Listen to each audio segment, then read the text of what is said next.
Bismillahirrahmanirrahim. Assalamualaikum warahmatullahi wabarakatuh.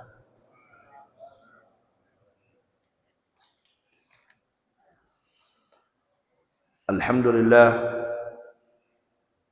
wassalatu wassalamu ala Rasulillah wa ala alihi wa ashabihi wa man tabi'ahum bi ihsanin ila yaumiddin, amma ba'd.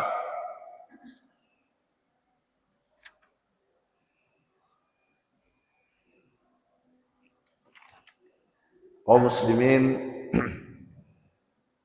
wal muslimat jamaah subuh rahimani wa rahimakumullah. Alhamdulillah, pada subuh hari ini kembali kita bersyukur kepada Allah Subhanahu wa taala yang memberikan kemudahan dan pertolongan kepada kita semuanya sehingga kita bisa hadir menunaikan kewajiban kita salat subuh berjamaah. Hadirin kaum muslimin wal muslimat rahimakumullah. Kita akan lanjutkan kajian kita membahas kitab Al-Usul Ats-Tsalatsah, 3 landasan pokok dalam agama, yaitu mengenal Allah, mengenal agama, dan mengenal Nabi Muhammad sallallahu alaihi wasallam.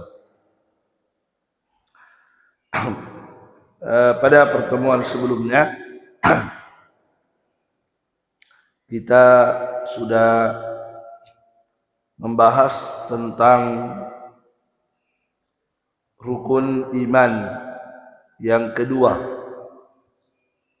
Rukun iman yang kedua yaitu beriman kepada para malaikat. Nah, ini sudah kita jelaskan tentang malaikat ini. Ya. Baik, kemudian berikutnya atau sebelum kita lanjutkan pada rukun iman yang ketiga, ada sedikit yang perlu kita jelaskan di sini. Pertama, tentang malaikat ini jumlahnya banyak ya. Malaikat itu jumlahnya sangat banyak. Berapa jumlahnya tidak ada yang mengetahuinya kecuali hanya Allah. Tidak ada yang tahu berapa jumlah malaikat kecuali hanyalah Allah Subhanahu wa taala. Ya, adapun malaikat yang biasa kita hafal di waktu SD, malaikat yang biasa kita hafal itu di pelajaran SD dengan tugas-tugasnya, maka itu bukan pembatasan. Bukan hanya itu saja malaikat, banyak malaikat. Ya. Dan jumlahnya tidak ada yang tahu kecuali Allah, saking banyaknya. Rasulullah sallallahu alaihi wasallam itu pernah ditanya tentang Al-Baitul Ma'mur. Al-Baitul Ma'mur. Di atas langit ada namanya Al-Baitul Ma'mur. Maka Nabi sallallahu alaihi wasallam mengatakan, hadal baitul ma'mur yusalli fihi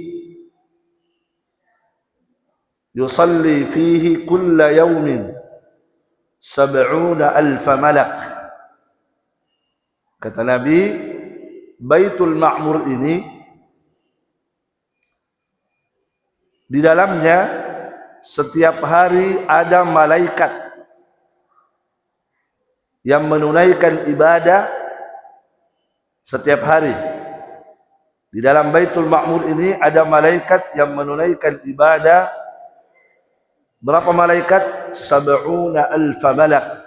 70.000 malaikat. Jadi setiap hari ada 70.000 malaikat beribadah di dalam Al-Baitul Ma'mur ini. Nah, mungkin kalau kita masjid, nah, kalau di atas langit itu ada Al-Baitul Ma'mur, tempat ibadah. Nah, di dalam tempat ini setiap hari terdapat 70.000 malaikat beribadah. Kata Nabi, "Idza kharaju lam ya'udu ilaihi." Kalau mereka sudah selesai beribadah, semuanya keluar. 70.000 malaikat itu keluar.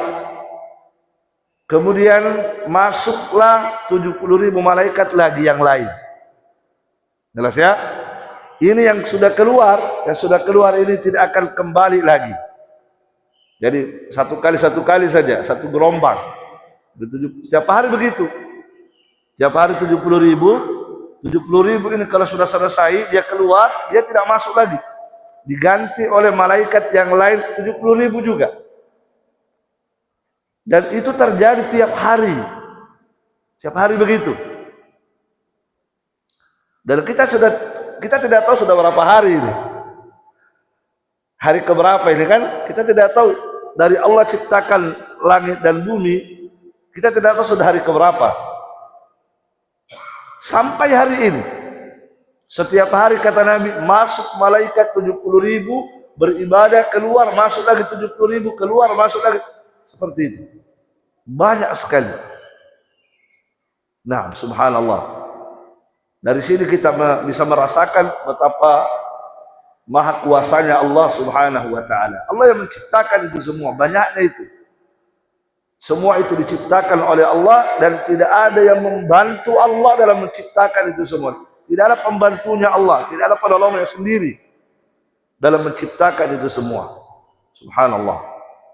Dan kita sudah jelaskan pada pertemuan sebelumnya bahwa malaikat itu fisiknya besar, badannya besar. Tidak ada malaikat yang kecil, tidak ada. Paling sedikit malaikat itu punya sayap berapa? Paling sedikit 2 sayapnya. Paling sedikit 2 sayapnya. Subhanallah ya.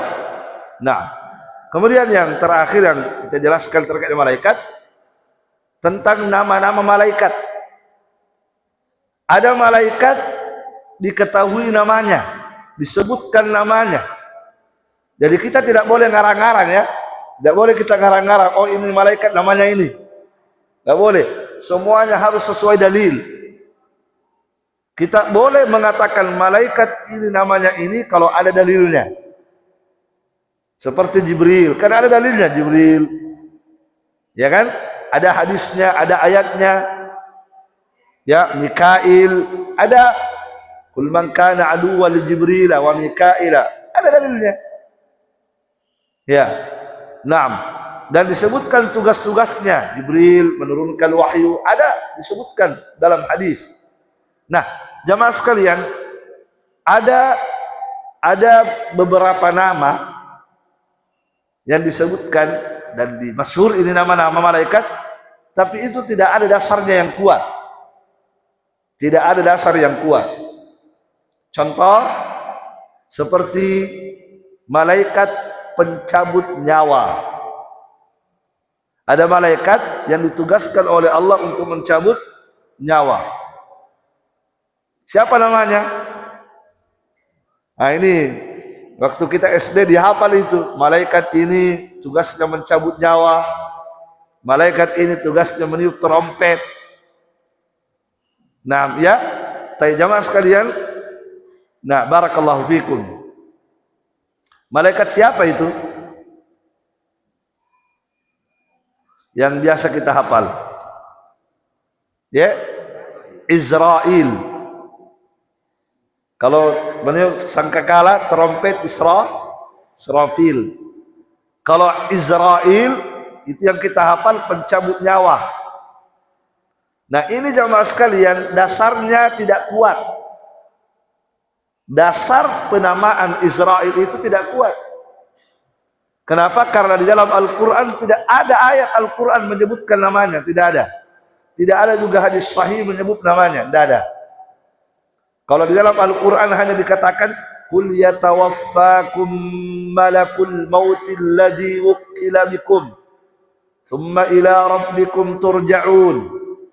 Disebutkan apa? Qul yatawaffakum malakul maut. Katakan wahai Muhammad, ya, malakul maut akan mewafatkan kalian, akan mencabut nyawa kalian. Disebutkan malakul maut, malaikat kematian, bukan malaikat Israel. Jadi penamaan Israel itu tidak kuat dasarnya. Itu. Adapun Munkar, Nakir yang menanya di alam kubur itu hadisnya sahih. Fayatihi malakani, kata, kalau itu Munkar wa Nakir ada hadisnya sahih. Yatihi malakani, kata Nabi, aswadani azraqani yuqalu lahu munkarun wal akhar nakirun. Maka akan datang dua malaikat kepada orang yang meninggal di alam kuburnya yang berwarna biru hitam, yang namanya Munkar, yang satunya Nakir. Itu hadisnya sahih. Nah, kemudian nama yang lain ada juga nama malaikat siapa? Kalau penjaga neraka Malik. Betul gak itu? Betul. Ada ayatnya. Wa nadau ya Malik. Itu di Al-Quran.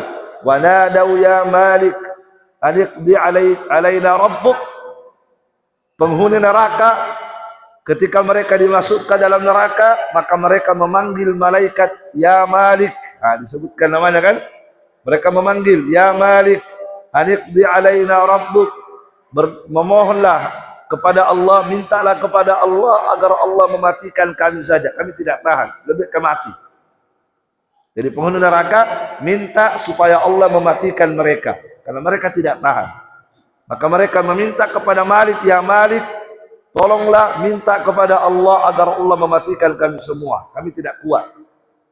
Qala, maka malaikat Malik mengatakan, innakum makithun, tidak, kalian akan tinggal di dalamnya dan akan hidup selama-lamanya. Tidak ada hidup, la yamutu fiha wa la yahya, tidak mati, tidak juga hidup. Naudzubillah. Nah, sekarang yang menjadi kritikan ulama, yang dikritik ulama adalah penjaga surga.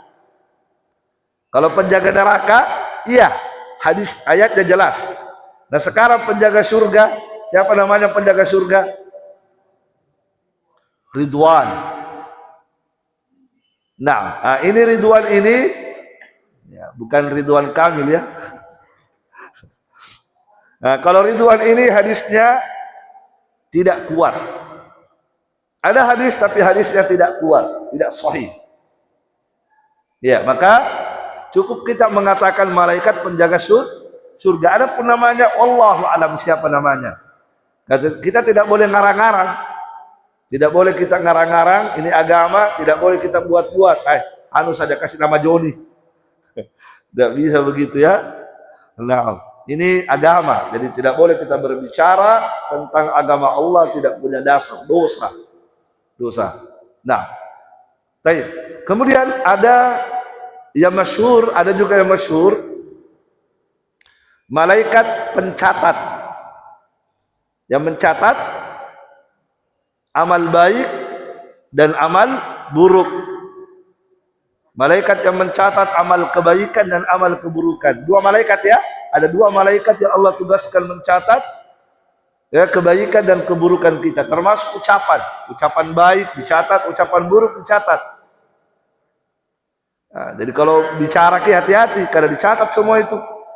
Nah, siapa namanya itu malaikat? Nah, yang terkenal Raqib Atid. Betulkah itu nama?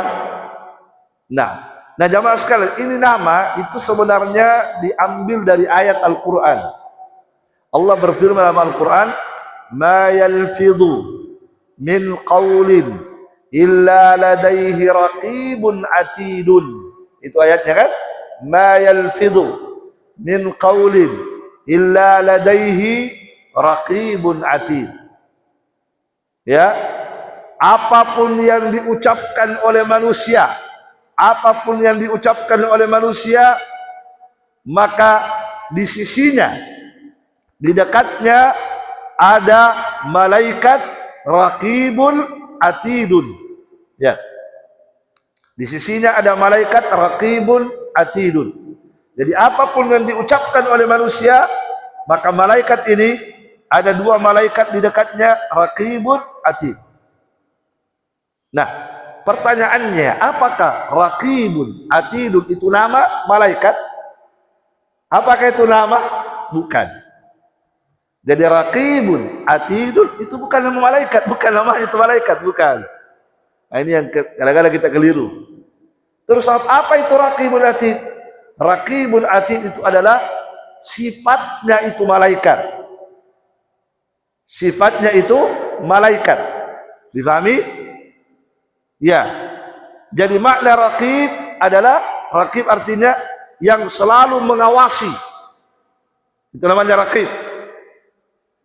Mengawasi. Atid mencatat. Jadi bukan raqib artinya malaikat raqib, bukan. Artinya malaikat itu dua malaikat ini, raqibun atidun, itu maksudnya. Dua malaikat ini raqib, apa artinya raqib? Selalu mengawasi, tidak berkedip. Pokoknya apa, tidak ada tidurnya. Diawasi terus. Begitu manusia bilang A, ditulis A.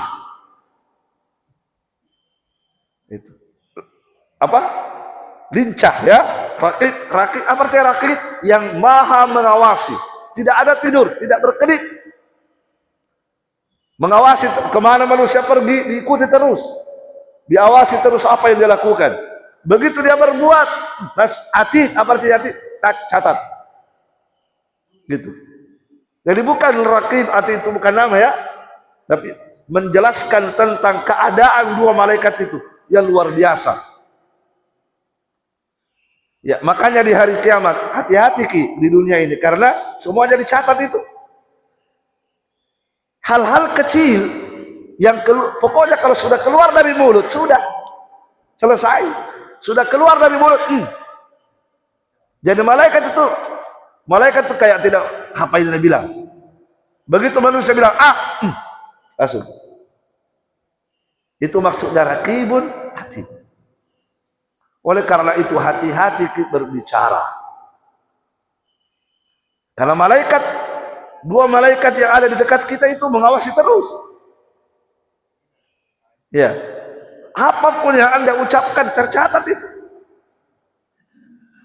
Makanya jamaah sekalian, barakallahu fikum, di hari kiamat itu ketika disebutkan di Al-Qur'an, waudi'al kitab, maka diserahkan kitab, diserahkan catatan amalan manusia. Fataral mujrimina mushfiqina mimma fi. Ketika diserahkan catatan amalan manusia, maka engkau akan melihat, kata Allah, orang-orang yang banyak dosa ketakutan melihat catatannya. Ketakutan. Dia mengatakan, ya wailatana, ma li hadzal kitab la yughadiru saghiratan wala kabiratan illa ahsaha. Orang ini berkata, kitab apa ini? Buku apa ini? Biar hal-hal yang sedikit ada semua catat. Ya. Wa wajadu ma amilu hadira. Apapun yang dia lakukan di dunia ada semua di situ. Mungkin dia sudah lupa, ada semua. Seandainya ada batu-batunya dicatat, batu-batunya ada juga di situ. Mali hadal kitab. Dia ketakutan dia ketika membuka itu. Kitab apa ini? Catatan apa ini? Tidak ada satupun yang kecil sekali, ada semua. Kenapa ada buku begini? Subhanallah. Jadi hati-hati. Ya, Imam Ahmad rahimahullah. Imam Ahmad, salah satu imam madhab, itu kalau sakit, setiap beliau sakit tidak mau merintih. Tidak mau merintih, walaupun sakit, diam, sabar, tidak mau keluar rintihan di mulutnya. Tidak mau merintih, tidak mau mengeluh. Walaupun sakit, dia tahan itu rintihannya. Ketika Imam Ahmad ditanya, kenapa Anda biar sakit tidak mau merintih? Dia mengatakan, saya tidak mau malaikat mencatat rintihan saya. Dan saya bukan catatanku, ada rintihan, ada keluhan saya di situ ketika sakit. Saya tidak mau. Ya, subhanallah. Nah, anak kita ini negara dari kena. Sudah sehat dari sudah dikasih kesehatan, ya kan? Sudah dikasih sehat, dikasih makan tiap hari, ada di mobilnya, ada di rumahnya, ada di istrinya, ada di anaknya. Dia dapat mereka. Agak situ. Imam Ahmad rahimahullah di kondisi sakit, walaupun boleh, tidak ada masalah. Namanya orang sakit, aduh, kan boleh begitu. Yang penting tidak protes. Yang penting tidak marah dengan ketentuan Allah. Tidak apa-apa kita misalnya berkata, sakit kayak ini Pak, tidak bisa data sakit, aduh sakitnya kepala, kan boleh, tidak ada masalah. Yang penting tidak protes gitu. Yang penting tidak murka dengan, tidak marah dengan ketentuan Allah, tidak ada masalah. Tapi lihatlah seorang ulama, beliau tidak ingin di catatan amalnya itu ada amalan-amalan yang tidak baik. Subhanallah. Karena ulama memahami ayat itu, ma yalfidu, ucapan apapun yang sudah keluar dari mulutmu, maka ada malaikat raqibun atid. Nah, jadi jelas Pak ya? Jadi raqibun atid bukan nama malaikat, tetapi sifatnya, keadaannya itu malaikat. Nah, jadi kemana-mana itu ada terus itu malaikat. Pokoknya ya tidak lepas pengawasan itu malaikat, diawasi terus. Subhanallah. Dan Allah mungkin berkata, tidak ada capeknya itu, tidak ada istirahatnya. Memang begitu. Allah ciptakan malaikat begitu. Allah setting itu malaikat begitu dia fisiknya, tidak ada capeknya, pokoknya tidak ada. Itulah Allah Subhanahu wa taala. Nah, jamaah sekalian azzakumullah, itu mungkin yang perlu kita luruskan ya, terkait dengan penamaan malaikat. Ya, jadi banyak malaikat ada yang tidak disebut namanya, banyak. Seperti misalnya ada 2 malaikat disebutkan dalam hadis, ma min yaumin yusbihul ibadu fihi illa wa malakani yanzilani. Tidaklah seorang hamba mendapati suatu hari masih hidup maksudnya, di pagi harinya, kecuali pada hari itu turun 2 malaikat. Illa wa malakani yanzilani, kecuali pada hari itu turun 2 malaikat. Siapa nama malaikat itu? Tidak disebutkan namanya, hanya dikatakan malakani yanzilani, turun 2 malaikat tiap hari. Yaqulu ahaduhuma, 2 malaikat ini ditugaskan oleh Allah untuk berdoa. 2 malaikat ini ditugaskan oleh Allah untuk berdoa.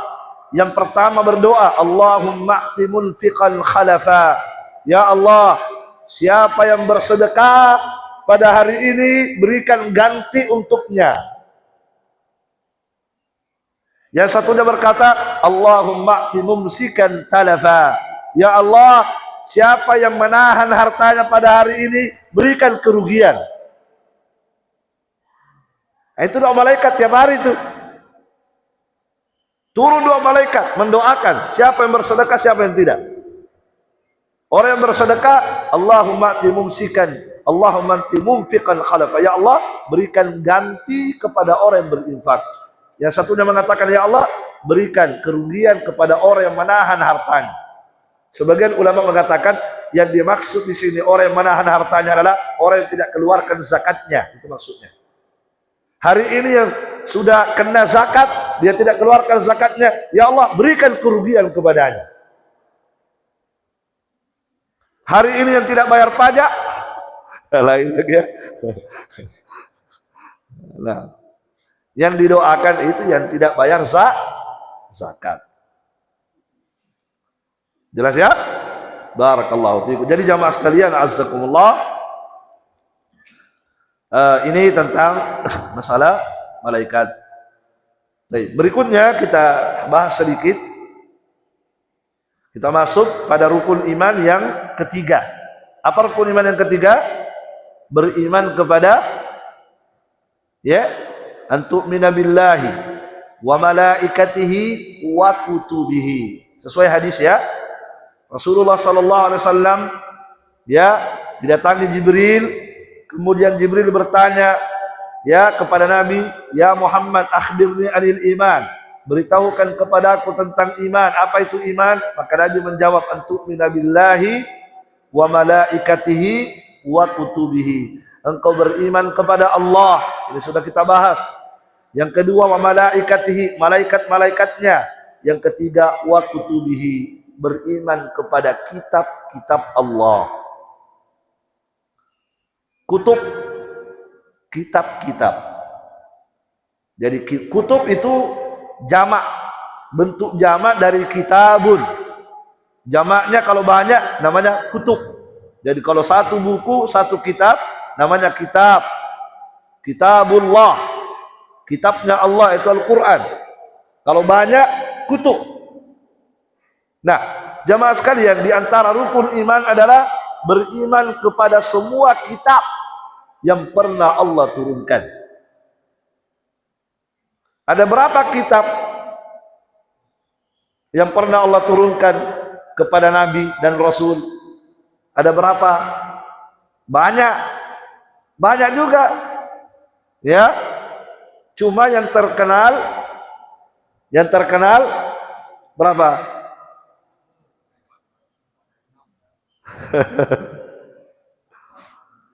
Kalau kitab yang pernah Allah turunkan ke Nabi banyak.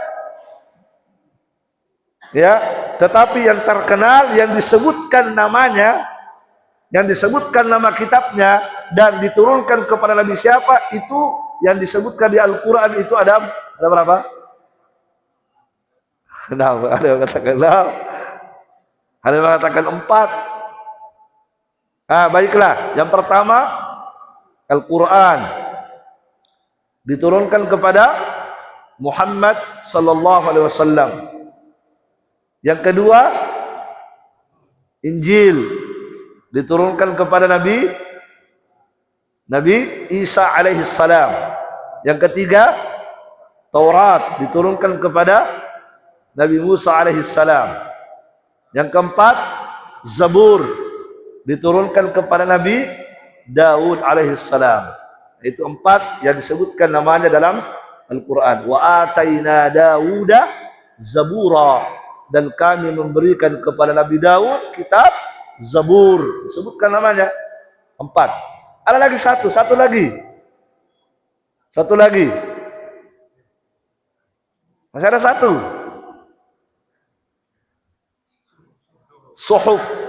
Suhufi Ibrahim wa Musa. Jadi ada 5 kitab dari Allah yang pernah Allah turunkan.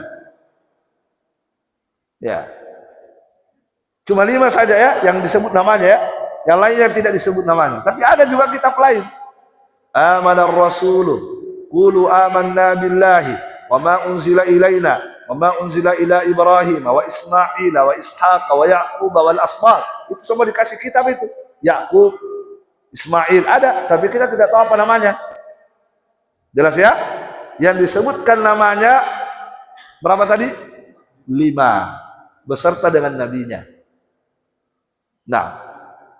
Nah, jamaah sekalian, seorang muslim harus beriman pada semua kitab ini. Tidak boleh dia ingkari.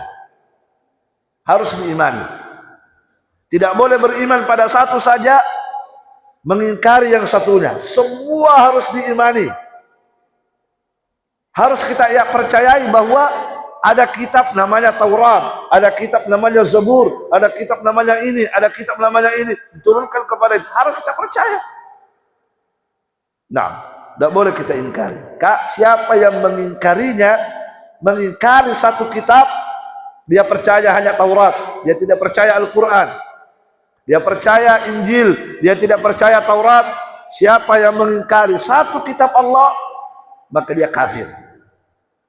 Kafir orang yang tidak percaya dengan kitab-kitab Allah Subhanahu wa ta'ala. Ya. Baik, jamaah sekalian, azakumullah.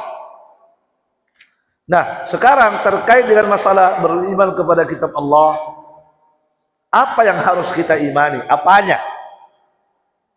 Ya kan? Seperti apa iman kita terhadap kitab Allah ini? Nah, maka barakallahu fikum, Asy-Syaikh Muhammad bin Shalih Al-Utsaimin rahimahullahu taala menyebutkan dalam syarah Ushulus Tsalatsa. Beliau mengatakan al-imanu bil kutub yatadammanu arba'ata umurin. Beriman terhadap kitab-kitab Allah ini mencakup 4 perkara. Ini 4.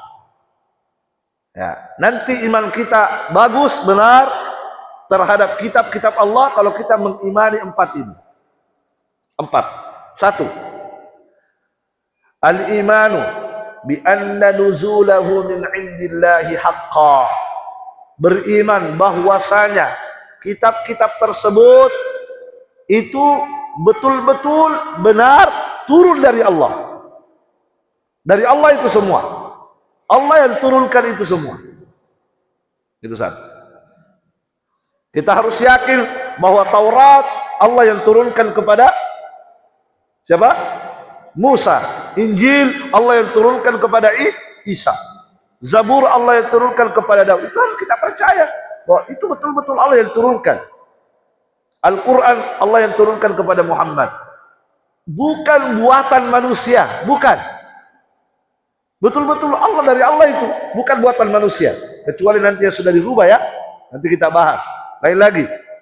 Ya, tetapi yang belum dirubah harus kita percaya bahwa itu dari Allah, bukan manusia yang buat. Ya, karena ada orang yang mengatakan Muhammad yang buat-buat itu Al-Quran. Muhammad yang ngarang-ngarang. Enggak. Bukan Muhammad yang ngarang. Kan ada yang mengatakan begitu, kan? Iya. Terutama orang-orang kafir Quraisy. Itu buatan Muhammad itu. Buat Muhammad yang ngarang-ngarang itu. Subhanallah. Betulkah Rasulullah yang mengarang itu Al-Quran? Bukan. Itulah hikmahnya. Ada hikmahnya. Subhanallah. Ada hikmahnya Nabi Muhammad itu ummi. Apa itu ummi? Tidak bisa membaca, tidak bisa menulis. Orang yang tidak bisa baca, orang yang tidak bisa menulis, bisakah mengarang, bisakah membuat Al-Quran? Mustahil. Ya kan? Bukan buatan Nabi Muhammad itu Al-Quran, tapi itu dari Allah. Allah yang menurunkan itu Al-Quran. Alhamdulillahi Rabbil Alamin. Itu bukan buatan Muhammad itu. Allah, lafadznya Allah itu Alhamdulillah. Allah yang buat itu. Lafadznya Allah itu, kalamnya Allah itu. Tidak ada tulisannya Nabi Muhammad, tidak ada karangannya Muhammad di situ. Tidak ada. Semua itu adalah kalam Allah Subhanahu wa taala. Itu yang harus kita yakini. Begitu pula yang ada dalam kitab Taurat. Kita harus yakin bahwa itu adalah firman Allah yang belum dirubah. Nanti kita bahas bagaimana sudah dirubah. Nah, karena semua kitab ya selain Al-Quran itu sudah dirubah. Hanya Al-Quran yang terjaga. Yang lainnya sudah mengalami perubahan. Taurat sudah mengalami perubahan. Sudah ada Sudah ada sisipan manusia di situ ditambahkan. Ya, Taurat, Injil sama. Hanya Al-Quran yang bersih dari perubahan. Tidak ada perubahan. Sampai hari kiamat tidak akan berubah Al-Quran. Dan tidak ada yang bisa memasukkan perubahan pada Al-Quran. Tidak bisa. Kenapa? Karena Allah mengatakan dalam Al-Quran, Inna nahnu nazzalna dzikra wa inna lahu lahafidun. Sesungguhnya kamilah yang menurunkan Al-Quran dan kami yang akan menjaganya. Kami akan jaga itu Al-Quran. Makanya jamaah sekalian, tidak pernah itu ada Al-Quran ada tambahan waw. Tidak ada. Biar satu huruf ditambah ketahuan. Oh, ada tambahan ini. Kalau ada musuh-musuh Islam berani menambahkan di Al-Quran, sedikit saja dia tambah ketahuan itu. Mesti Allah yang menjaga. Tidak bisa ditambah. Beda dengan kitab Taurat, kitab Injil sudah sudah ada perubahan semua. Ya. Nah, mana ada pernah Allah turunkan di kitab Injil ya mengatakan Isa adalah Tuhan. Mana ada? Yesus adalah Tuhan. Tidak ada kan? Siapa yang buat itu? Mereka yang buat, mereka yang masuk ke dalam buku itu. Karangan-karangan mereka ditambahkan. Adapun Al-Quran terjaga. Jadi ini yang pertama, Pak ya, kita harus percaya, kita harus yakin bahwa semua kitab itu dari Allah, bukan karangan manusia. Nah, barakallahu fikum. Ini dulu. Nanti kita lanjut insyaallah. Baik, ada pertanyaan? Ya, silakan. Terkait dengan yang barusan ini. Ya. Ya. Kitab-kitab Allah. Ya. Beriman kepada kitab-kitab Allah selain Al-Quran Al-Karim. Ya. Pertanyaan kemudian dalam konteks mengimani kitab-kitab itu seperti Injil misalnya, di sana sudah ada perubahan. Ada perubahan, ada intervensi manusia di situ. Ya. Intervensi manusia. Lalu kemudian bentuk mengimani itu seperti apa? Kira-kira seperti sudah berubah ini. Ada intervensi subjektif manusia di situ. Berubah kitab ini. Jika kemudian kita ini meraba cara meyakini itu seperti apa? Gitu loh. Nah, kalau misalnya situ ada doktrin. Saya tidak mengatakan dakwah, doktrin. Bahwa doktrin Trinitas. Apa kita harus juga bertrinitas? Pada Injil. Kita enggak ada walau bisa. Baik. Ya. Makanya ini kan baru pertama ya, baru satu yang dibahas. Nanti yang kedua itu al-imanu bima alim yang ketiga nanti tasdiqu ma sahha min akhbariha ka akhbaril Quran wa akhbari ma lam yubaddal aw yuharraf. Ini. Jadi yang ketiga nanti dibahas. Cuma habis waktu. Jadi membenarkan, jadi beriman kepada seluruh kitab itu membenarkan apa saja yang terdapat di dalamnya yang sahih yang belum dirubah. Itu maksudnya. Yang belum dirubah itu harus dibenarkan. Jadi semua apa yang tertuang dalam semua kitab Allah, Taurat, Injil, itu harus kita percayai, harus kita benarkan. Yang belum dirubah. Ya kan? Yang sudah dirubah tidak boleh kita percaya, harus kita batil itu. Jadi yang harus kita imani, yang wajib kita imani adalah yang belum dirubah, yang masih murni dari Allah. Dan itu ada di kitab Taurat, ada yang murni dari Allah, ada yang sisipannya Yohanes, apalah begitu ya. Yang buatan Yohanes, buatan Matius dan seterusnya, tidak boleh kita percaya. Termasuk tambahan itu Trinitas itu. Karena seluruh kitab tidak ada yang mengajarkan kesyirikan. Ingat, tidak ada kitab, semua kitab intinya sama, tauhid. Tidak pernah ada kitab mengajarkan kesyirikan. Tidak pernah ada kitab menyuruh beribadah kepada manusia, tidak ada itu. Yang ada dalam kitab Injil yang murni dari Allah, dan itu kan makanya dikatakan kitab Injil itu banyak kontradiksi. Di satu ayat mengatakan Allah, Tuhan itu Allah, di ayat lain mengatakan Tuhan itu Yesus. Nah, yang menyebutkan Tuhan itu Yesus itu yang batil itu. Tidak boleh kita percaya itu. Yang Trinitas itu kan tidak boleh, itu batil. Yang kita percaya itu ayat yang ada dalam Injil mengatakan Tuhan itu Allah, itu ada. Nah, ini ke pakar-pakarnya. Yang jelas semua kitab apapun, Taurat, Injil, semuanya mengajarkan beribadah hanya kepada Allah, tidak boleh menyembah manusia. Tidak ada kitab yang mengajarkan kesyirikan, tidak ada.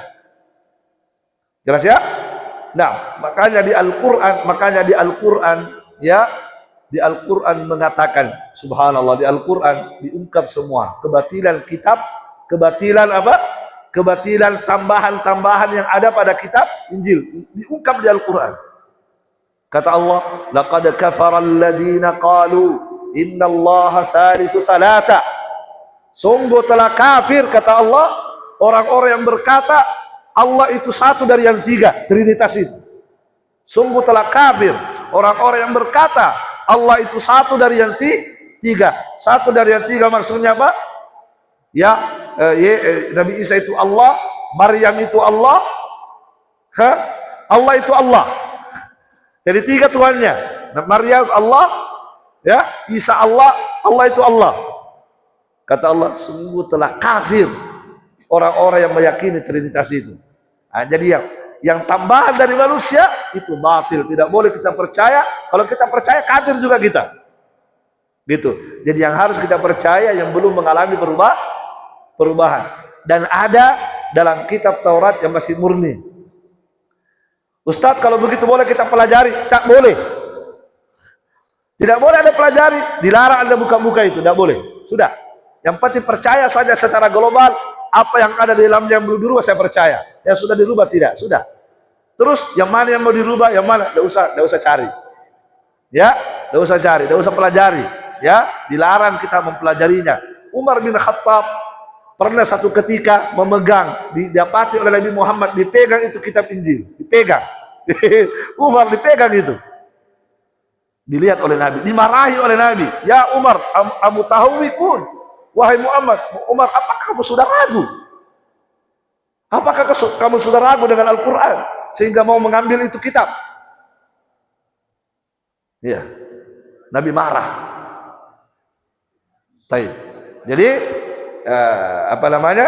Itu maksudnya begitu ya. Jadi beriman kepada kitab-kitab yang lain adalah mengimani apa yang ada di dalamnya yang belum dirubah, dan itu ada yang tidak dirubah, terutama terkait dengan tauhid. Ya kan? Nah, barakallahu fikum. Begitu. Jadi jangan salah paham. Nanti dibilang, berarti boleh kita pelajari. Tidak boleh pelajari itu. Tidak boleh. Ya, Al-Quran sudah cukup bagi kita. Adapun membuka-buka itu kalau tujuannya untuk membantah, ya, dibuka itu kitab Injil tujuannya untuk membantah kebatilannya, itu boleh, tapi tugas orang-orang yang punya keahlian, ya. Adapun seperti kita ini, untuk apa habis waktu kan? Habis saja waktu. Al-Quran saja, Al-Quran saja nanti dibuka di Ramadan, itu pun tidak ditahu apa dibaca itu. Asal dibaca. Cukup mungkin, Pak. Baik, subhanakallahumma wa bihamdik, asyhadu an la ilaha illa anta, astaghfiruka wa atubu ilaik, wa akhiru da'wana alhamdulillahi rabbil alamin. Assalamualaikum warahmatullahi wabarakatuh.